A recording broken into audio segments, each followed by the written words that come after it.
Although the concept of the tank was first conceived by Leonardo da Vinci many centuries ago, it is from the First World War that we can trace the origins of the modern tank.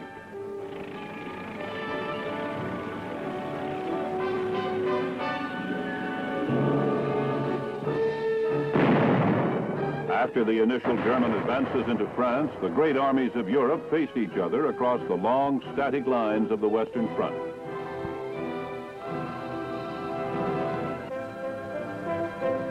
After 3 years, millions of men had died in the continual effort to break through. The strategists reasoned that if only sufficient numbers of men moved to the front and charged once more against the machine guns and barbed wire, they were bound to get through. But again and again they failed. The stalemate continued. For many months, a few innovators in the British Army had been working on a solution: a mobile armored vehicle which could carry enough firepower to destroy machine gun emplacements as it led the troops through the lines.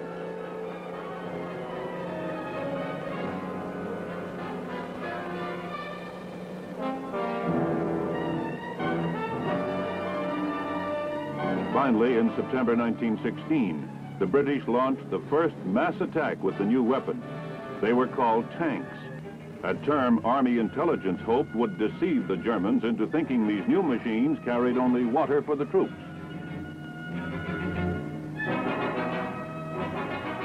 The engagement was a brilliant success. In a war that had dug in, settled down, and taken cover behind hundreds of miles of trenches, the tank, however primitive, could actually break through, opening the way for the infantry. While England continued to develop more efficient models, the French and Germans were soon producing their versions.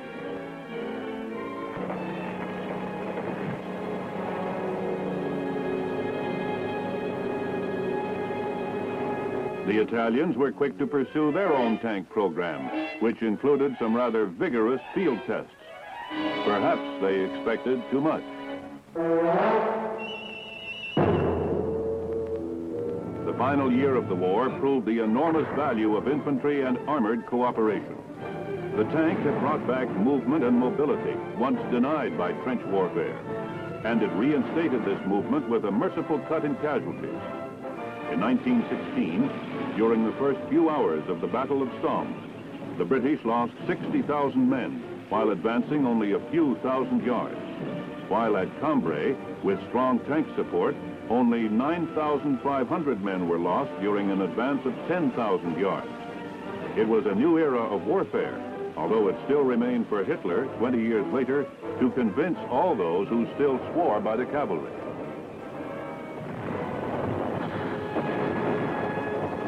The tank had been designed to break the stalemate, but when it helped force the Germans into full flight during the last weeks of 1918, it was obvious that this tough but sluggish vehicle would have to be reconsidered and improved in future years.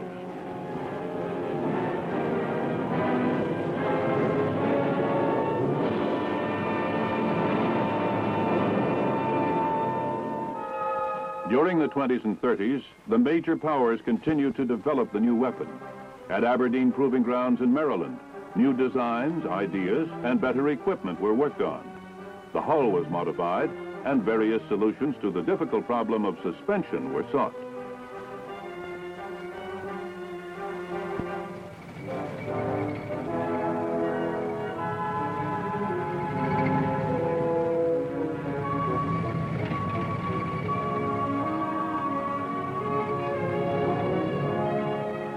As the Allies worked under the limitations of a peacetime budget, the German army secretly prepared for war. Colonel Guderian conceived the true role of the tank in the modern army. His idea was to force a lightning decision by committing masses of tanks in combination with motorized infantry, artillery, and aircraft. This was the revolutionary tank school of warfare. When the war finally arrived, theories suddenly became realities. Poland was overwhelmed by the speed and striking power of a modern mechanized army timed for a war of movement, the Blitzkrieg. When the Panzer Division struck a few months later at the Low Countries in France, they swept the defending armies out of their way. In a few weeks, the Western Front had fallen. The world had changed greatly since the days when the great armies clashed in 1914.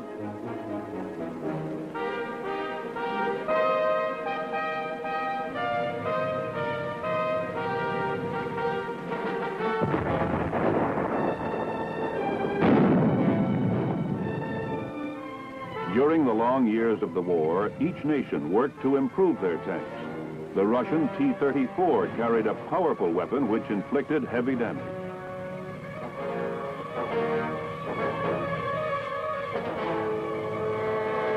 The United States M3, General Grant, played a key role in the early years, but the side mount of the 75mm gun provided a limited field of fire.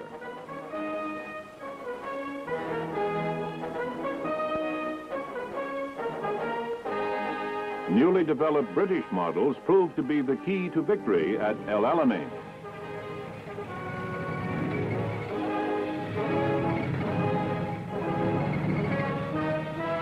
The M4 General Sherman, the first medium-type tank to carry its main gun on top of the hull, possessed the mobility and firepower to break through defenses with swift and telling effectiveness. The trenches no longer sheltered regiments of huddling men. The infantry, artillery, and engineers had mobility and security of movement never known before. During the last years of World War II and in the late 40s and 50s, the United States developed several improved tank models. But the main emphasis of our defense policy was devoted to the perfection of nuclear weapons and the capability of delivering a fatal blow to any potential enemy. The armed forces developed increasingly sophisticated missiles, and the race for space committed the United States to a heavy program in this new technology.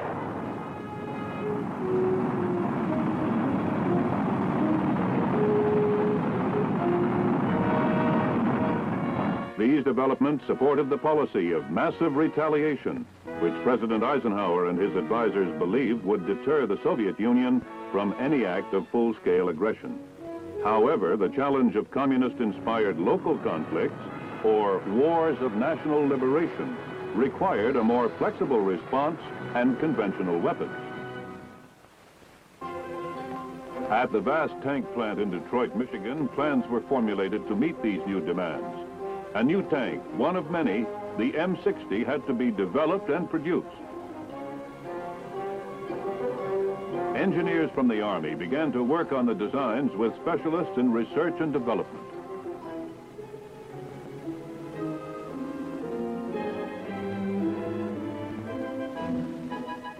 After many months, they came up with the final blueprints.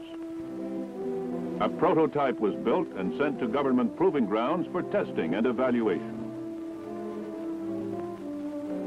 First, the M60 and later the M60A1 proved that these models had achieved a high degree of protection, firepower, and mobility. It was simple to operate, durable, and reliable. It had to be all these things to meet the requirements as the Army's primary assault weapon. The firepower consisted of a 105mm cannon and 2 machine guns. All weapons can be fired from within. A computerized fire control system brings the full fury of the tank's guns on any target with telling speed and accuracy.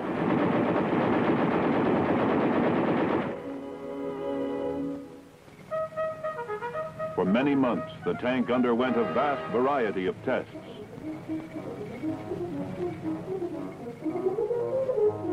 It churned through grinding sand, which would quickly have reduced a lesser vehicle to a pile of clanking rubble. The M60 is powered by a 750 horsepower air-cooled diesel engine, capable of moving the tank some 300 miles without refueling.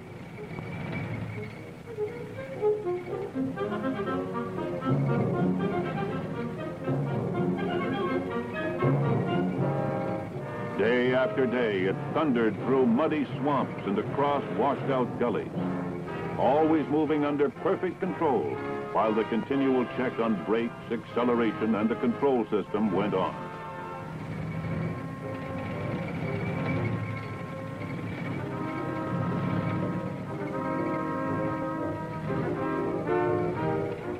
The vehicle can easily cross man-made obstacles.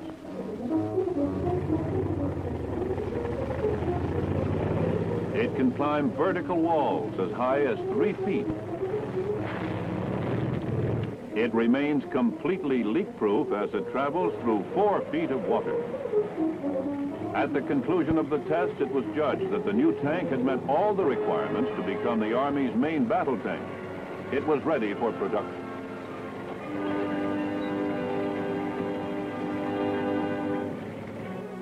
Center of production for this mammoth job is the government-owned Detroit Tank Plant, which is operated by the Chrysler Corporation and supervised by the project manager, M60 Tank, for the United States Army. Organization is on a vast scale. More than 500 separate companies in 25 states and Canada supply the equipment for the tank, which is assembled at the plant. This scene is repeated many times as separate groups of engineers develop every detail of each component. Product improvement never stops, even though tanks are rolling off the assembly line.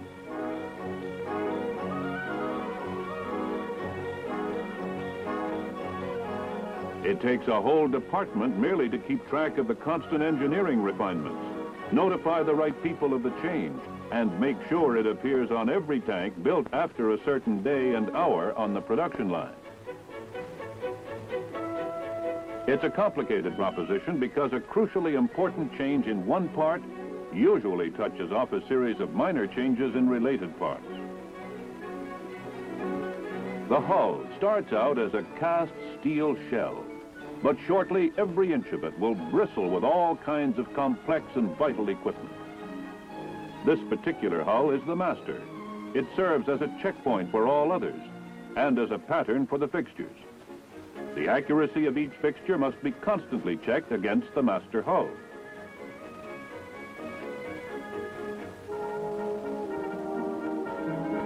At one point, the welders work as a coordinated team on both inside and outside. The hull is placed in a cradle, which can rotate and hold it in any position to eliminate the hazards of overhead welding.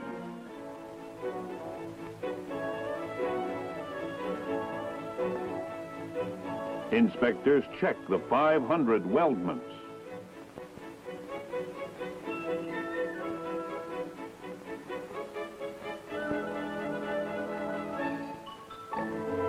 After inspection, the hull is then painted.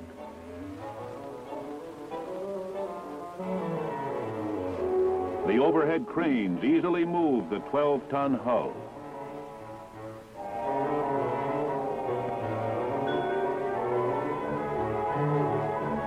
The 1.5 million square foot tank plant has produced over 35,000 tanks since it was built in 1940.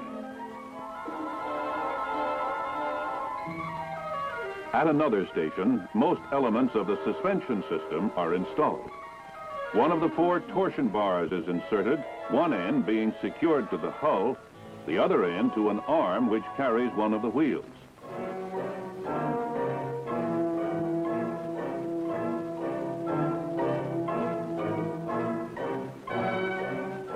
Friction snubbers and track support rollers also go on at this station.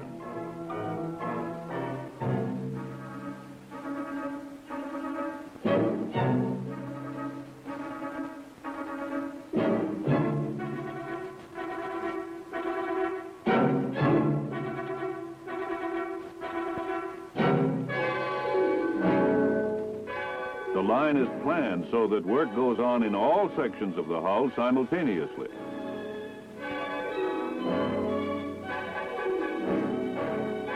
From here all the way to the end of the line, a bank of drawers feed the tank its seemingly limitless supply of parts. Finally, the power pack is placed into position. The work is complete on the hull when the track is attached. Now the vehicle can power itself through the end of the line.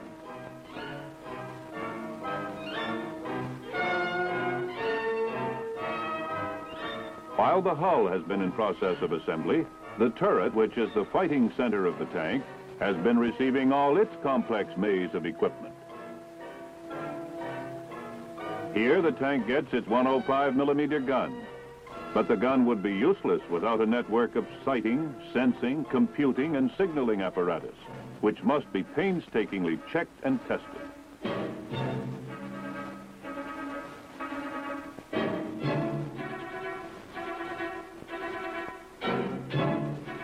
The gun is in line and on target. Now it is time to join the turret and the hull. What tank builders call the marriage.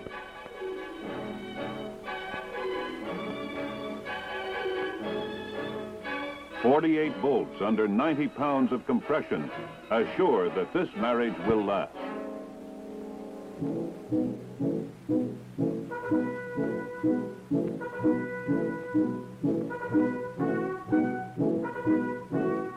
The tank is completed, but it is still far from being accepted by Army inspectors.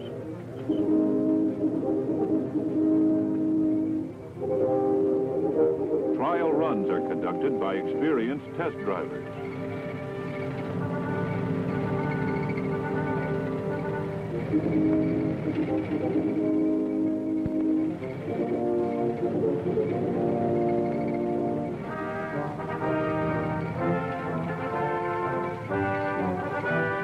"15 miles at low speed.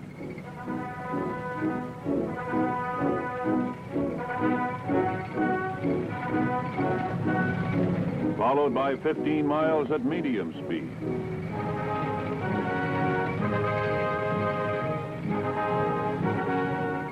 Then 15 miles at the top speed of 30 miles an hour. The first 45 miles is called the break-in run. It is the first phase of a rigorous testing and inspection program.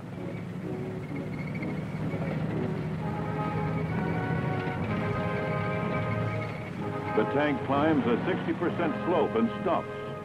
It is run for 2 minutes, turned off for 2 minutes, and then must start again in 1 minute. A similar test on a 36% slope makes sure that the fuel will continue to feed the engine in extreme positions.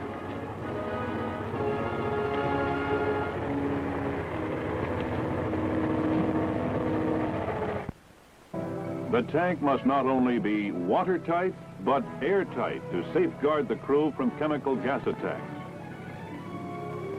Every tank goes through similar tests, which are evaluated both by military and civilian inspectors.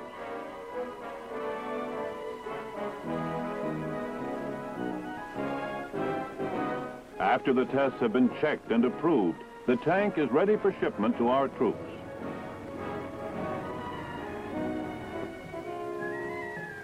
They are loaded onto specially designed flat cars and transported to bases in the United States or ports for shipment overseas.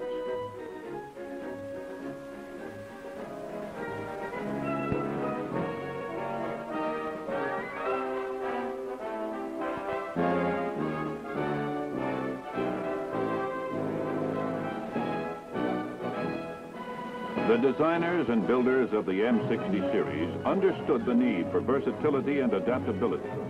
They saw other needs for the tank. The basic M60 chassis has been adapted to other important military uses.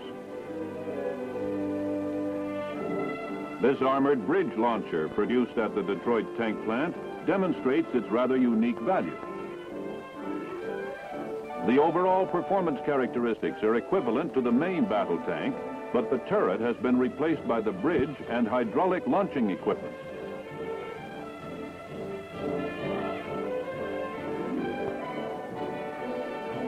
With a crew of 2, the vehicle can launch or retrieve a 15-ton scissors bridge in just 2 minutes.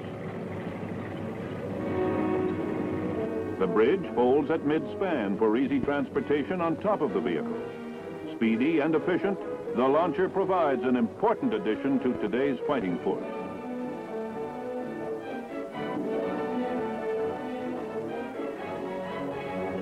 Another application of the M60 chassis is the combat engineer vehicle.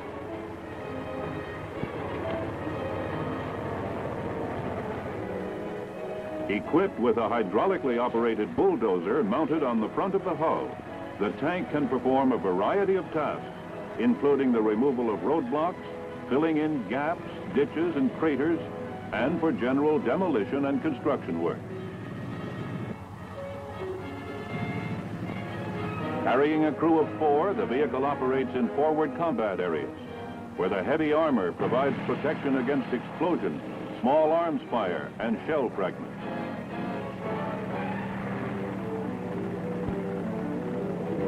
A 165mm cannon, designed to fire at short ranges with extreme accuracy, can be used for demolition work.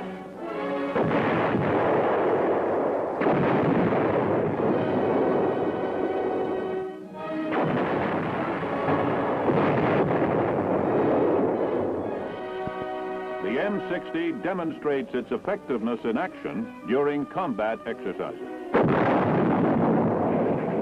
Over the past few years, the M60 and M60A1 tanks have achieved an outstanding record of performance and reliability.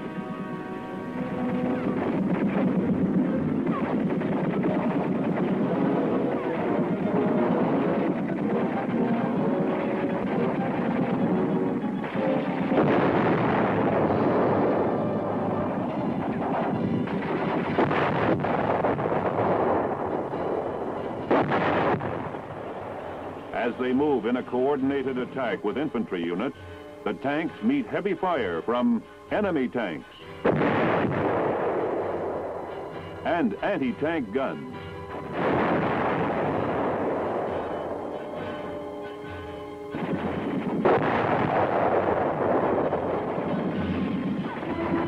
The M60 responds immediately with pinpoint accuracy.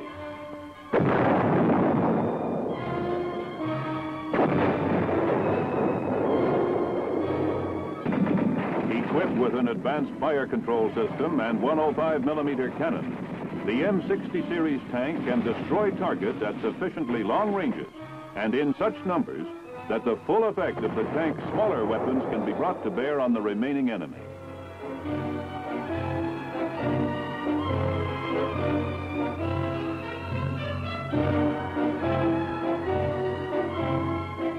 There is no question but that it is an impressive weapon, but it is also a highly versatile weapon system. To give the tank commanders their choice of infrared or visible light to use as the situation dictates, a dual searchlight has been developed.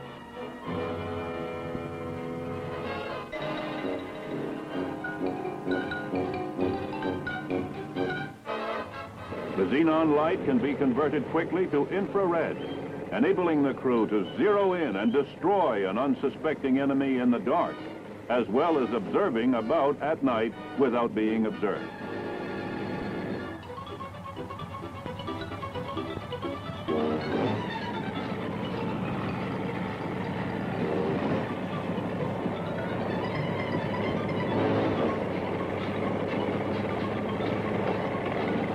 Another versatile feature of the tank is the water fording kit. After the tank has been properly sealed and the kit assembled, it is able to negotiate lakes and rivers up to a depth of 13.5 feet.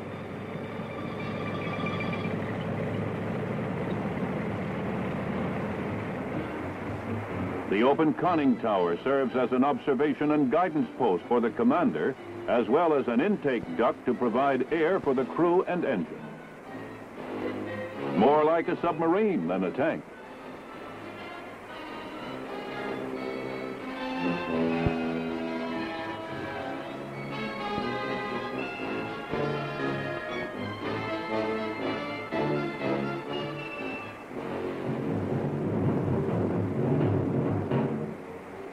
The ability to continue the attack in spite of waterways, which once proved a formidable obstacle, is a major advancement in the continuing development of the tank.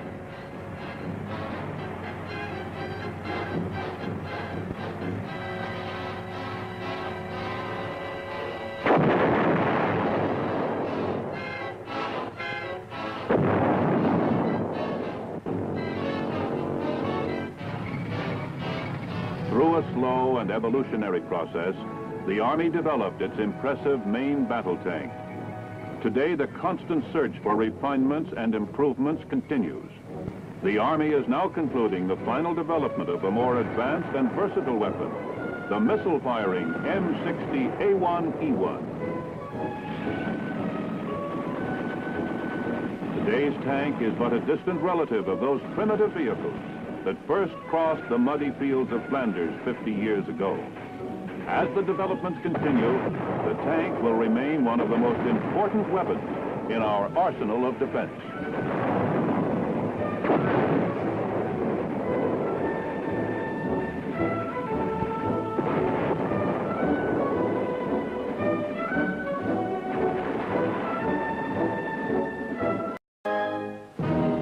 Although the concept of the tank was first conceived by Leonardo da Vinci many centuries ago, it is from the First World War that we can trace the origins of the modern tank.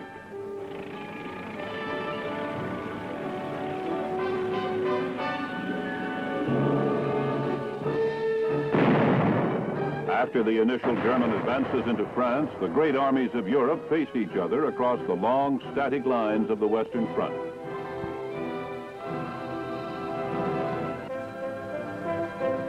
After 3 years, millions of men had died, but actually break through, opening the way for the infantry.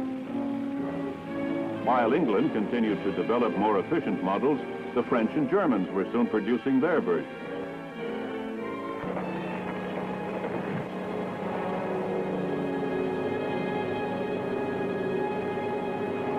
The Italians were quick to pursue their own tank program, which included some rather vigorous field tests. Perhaps they expected too much.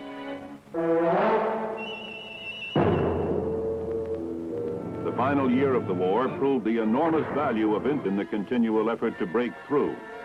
The strategists reasoned that if only sufficient numbers of men moved to the front and charged once more against the machine guns and barbed wire, they were bound to get through. But again and again they failed. The stalemate continued. For many months, a few innovators in the British Army had been working on a solution, a mobile armored vehicle which could carry enough firepower to destroy machine gun emplacements as it led the troops through the lines. Infantry and armored cooperation. The tank had brought back movement and mobility, once denied by trench warfare, and it reinstated this movement with a merciful cut in casualties. In 1916, during the first few hours of the Battle of Somme, the British lost 60,000 men while advancing only a few thousand yards, while at Cambrai, with strong tank support, only 9,500 men were lost during an advance of 10,000 yards. It was a new era of warfare, although it still remained for Hitler, 20 years later, to convince all those who...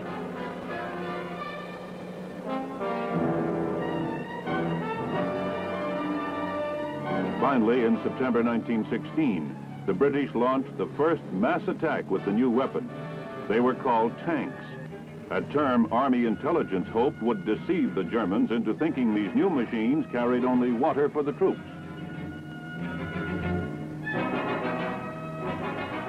The engagement was a brilliant success. In a war that had dug in, settled down, and taken cover behind hundreds of miles of trenches, the tank, however primitive,